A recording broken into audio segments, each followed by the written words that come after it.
Hey there, boys and girls, and welcome to episode 93 of Sonic Boom TV. This week was.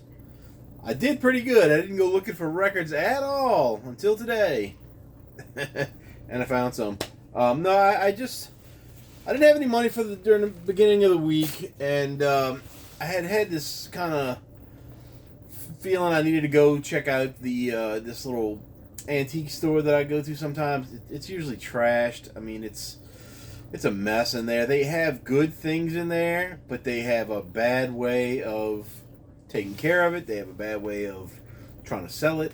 And the people are nice, and I don't tell them anything. I just go with it. But I went in there, and the first thing that happened was I parked on the side of the building, and there was a gigantic rose bush, but I couldn't tell it was a rose bush because it had no leaves on it. They had all fallen off already. And I walked in front of my car, and my shirt got caught on this bush, and it kind of pulled my arm back. Guess you can't see that because it's over there. But anyway, I got a scratch like right there, and I was stuck to this thing, and I couldn't get my hand out without scratching up some more. So I had to work my way around. Anyway, I walk in the store, and the lady says, "Is there anything you need?"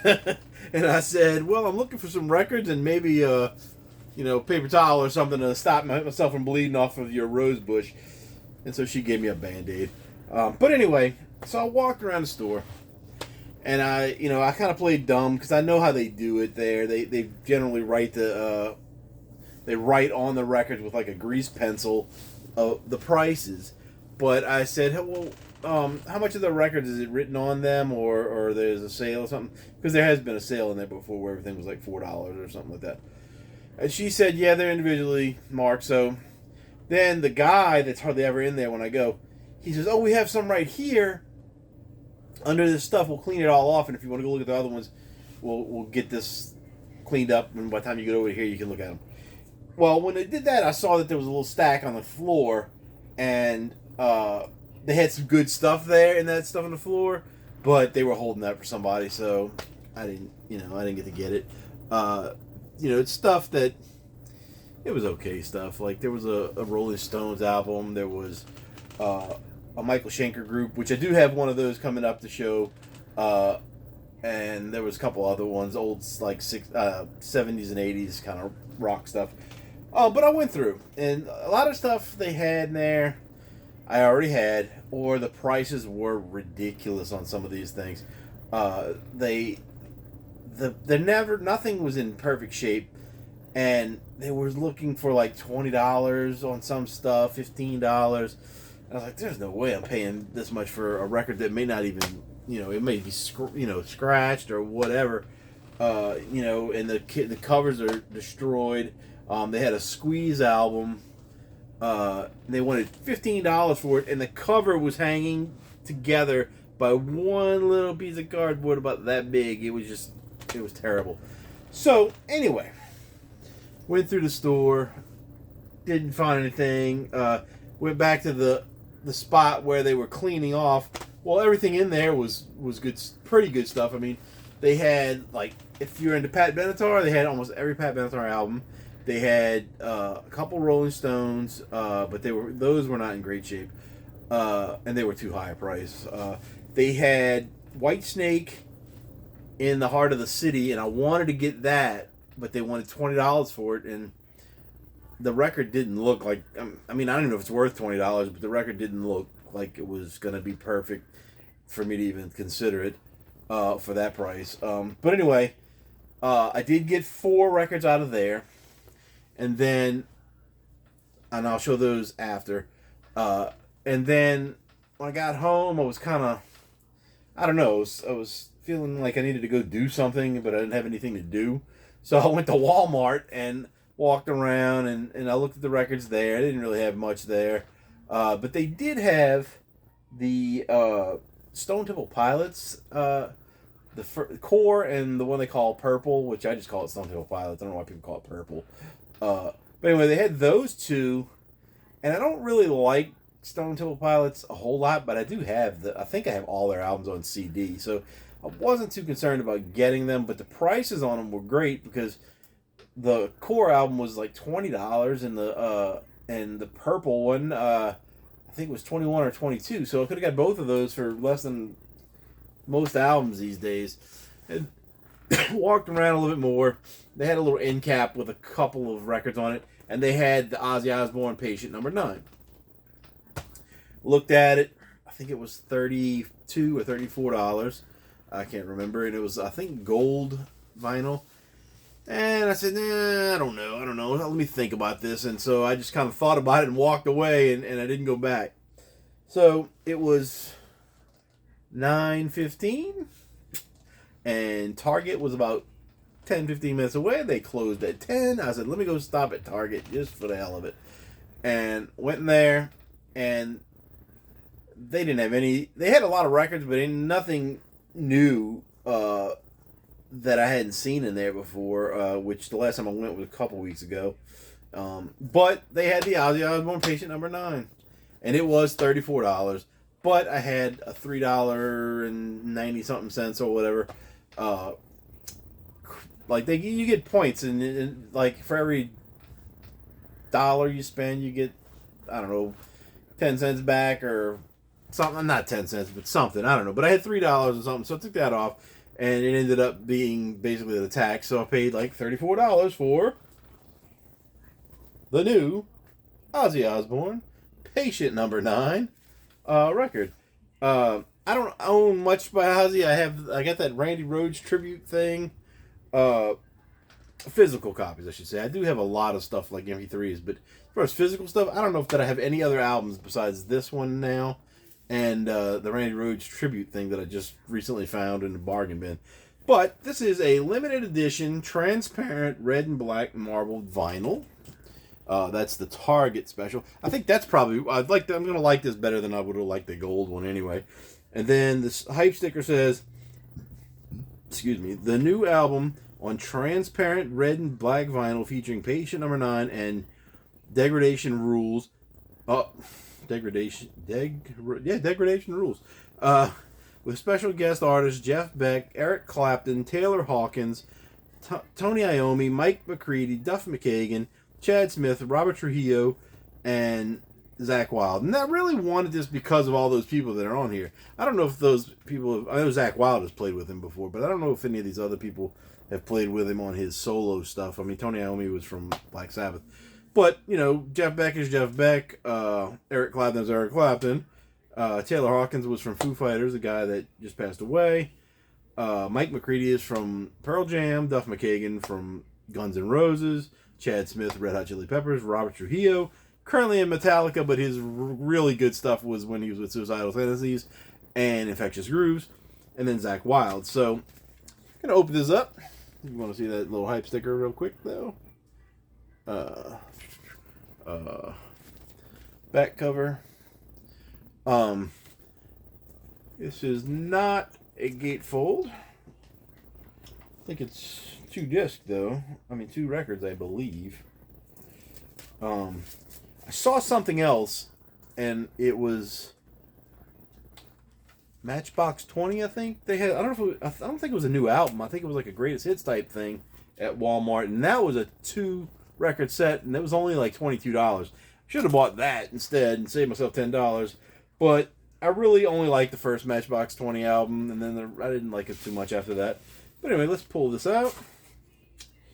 See what we got here. Okay. Oh, this might only be 1 record. No, it's 2. It's 2. Okay, so we've got, first off, some lyrics. And maybe some credits as well. I don't know. Yeah, some credits. Very tiny on that, the writing. But I'll take it. And then the records came in a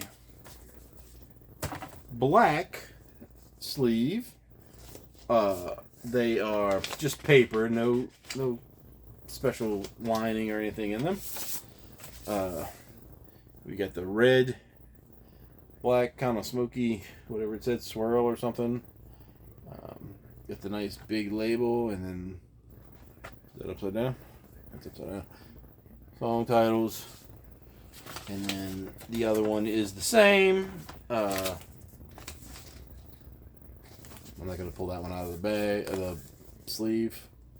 Upside down? I can't tell whether I'm upside down or not. So this ought to be good. I've heard the Patient Number 9 song, and I thought that was okay. It wasn't, my favorite thing in the world, but it was good. It's Ozzy, so you know what to expect, I think. I've never had like an overwhelming like, oh man, Ozzy is awesome feeling, but I've never had like, oh man, he's terrible either. So he's just kind of like mid-range for me. I mean, I know who I respect for what he brought to rock and roll and heavy metal and all that stuff. But I don't know, for some reason the whole Black Sabbath and Ozzy thing never really did much for me. Besides being the stuff that influenced everything else, and I respect it, but I don't know. So anyway, speaking of heavy metal, got 4 records at the store, at the whatever the place was called, the antique store. 2 of the I ended up paying $5 a piece for these records. Probably worth $5 a piece, but maybe not. I don't know. The first 2, same band, was Vandenberg, Heading for a Storm. Record is dirty. The sleeve is dirty. The record is dirty. The whole place was dirty, but it did come on an Atlantic Group sleeve. No lyrics or anything on the inside. I don't know if there ever was any. But whoever owned this before put a little piece of tape on all these sides to keep it from splitting, which is a pretty genius idea, I guess. Just regular old black vinyl. I mean, it looks good. It's just dirty. There's a few little scuffs on it, but I don't think that's going to affect the play. So I looked these up, and they were worth mid-range is like $6 or $8, something like that. So I guess $5 is okay for these. I mean, I probably could find them cheaper than that if I just kept looking for the rest of my life. But I wasn't really looking for these either. These are just kind of things that I will buy if I can find them like that, but otherwise, no. This one is a Vandenberg Alibi, and I just think this is kind of crazy. This little crocodile popping out in these Incan-looking pyramids, I guess. I think that's Incan.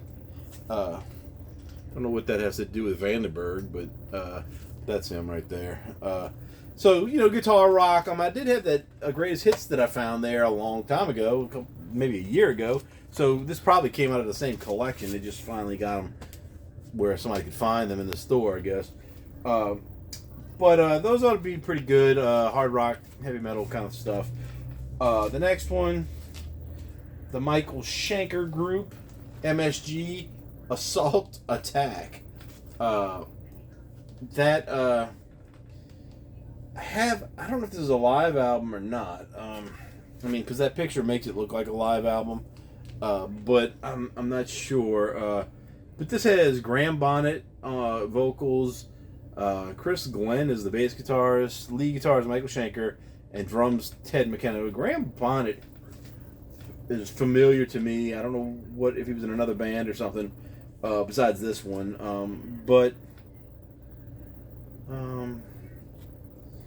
It's 1, 2, 3, 4, 5, 6, like 8 or 9 songs.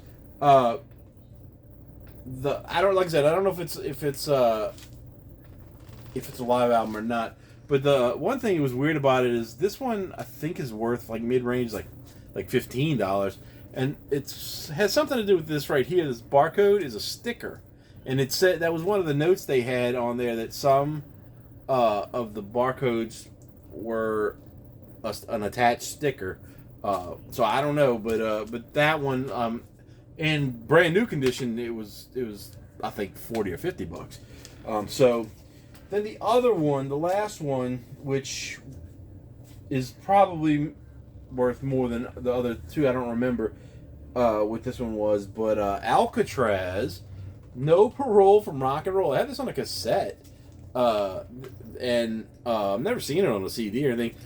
I think somebody went over these with a red marker, these song titles, because I couldn't find it where the certain songs were all in red. They say the hit songs from this are Island in the Sun and Hiroshima on Amore. I don't know. I don't remember these songs. I like I said, I have it on a cassette, but I probably haven't listened to it since the 80s, to be honest with you. This is Yngwie, or how do you say it, Malmsteen. He is, wait a minute. Graham Bonnet is in this too. That's crazy. Graham Bonnet sings on this one and the other one. Graham Bonnet, vocals, Yngwie Malmsteen, or Yngwie. Guitars, Gary Shea on bass, Jan Uvena on drums, and Jimmy Waldo on keyboards. So there you go. I remember a long time ago I either read or heard an interview with him, with Yngwie, and they asked him who did he listen to, and were like his influences and stuff. And the guy, he said he doesn't listen to anybody else. He only listens to himself. And I was like, whoa, that's kind of a douchebag thing to say, I guess. And so it kind of turned me off of him. And so I didn't follow him as I was getting older and getting more and more into music and stuff. Never really followed him anywhere. I never bought anything by him until, I guess, last year or so. I found I think the Rising Force album, and that one's got like 2 scratches on it that skip, so I don't even listen to it. I listened to it one time. But anyway, that was my adventure today. I'm not going to go thrifting or nothing like that tomorrow. I got to go take pictures at a wedding. Don't know how that's going to work, but I got to do it. And it's for a friend. But anyway, my next video. Finally, I know I've mentioned this in several videos. People are probably like, why does he even bring it up? Excuse me, but my next video will be the ranking of Rancid, and I want to tell you the story on how dumb I feel. I'm going to show you guys. I'm going to crash the phone on the floor. There's some CDs on this wall right here. And there's a spot right there that's empty. I don't know if you see it. I don't know, guys. I screwed that up. But anyway, the worst video ever. Professional stuff going on here. But anyway, that's where the Rancid stuff was. Let's try this again. Anyway, it's not showing. You can't see the empty spot. But anyway, besides the point, you don't need to see all that crap. The Rancid video, the section was right there. And I went through to see, because I knew I had a single for the song Salvation, which is on the second album. And I didn't know if it had anything extra on it. And I don't think it's for Salvation either. But I wanted to see what was on that. And when I looked, it's Salvation from Let's Go. Yeah, this just has one song. So it just has one song on it. And I didn't know if it had anything else on it. But anyway, so I'm looking at that section and I was like, why isn't the second album, which is Let's Go, on that shelf right there? And I look up to the next shelf, and there is 2 spaces on the next level. The first 2 albums are Rancid. The one I thought I didn't have. The one I couldn't find. The one I was so dumb that I just didn't look up to the next shelf to see that it was there the whole time. So I have them all. I have all Rancid albums in one form or another. Whether it be, most of them are CDs, and I have a couple on vinyl. So my next show, what I'm going to call this, will be the ranking of Rancid. I will rank all of their albums. I have one that it's got 2 discs instead of 1. 2, 1. That it's like a special edition. And I give it bonus points for that.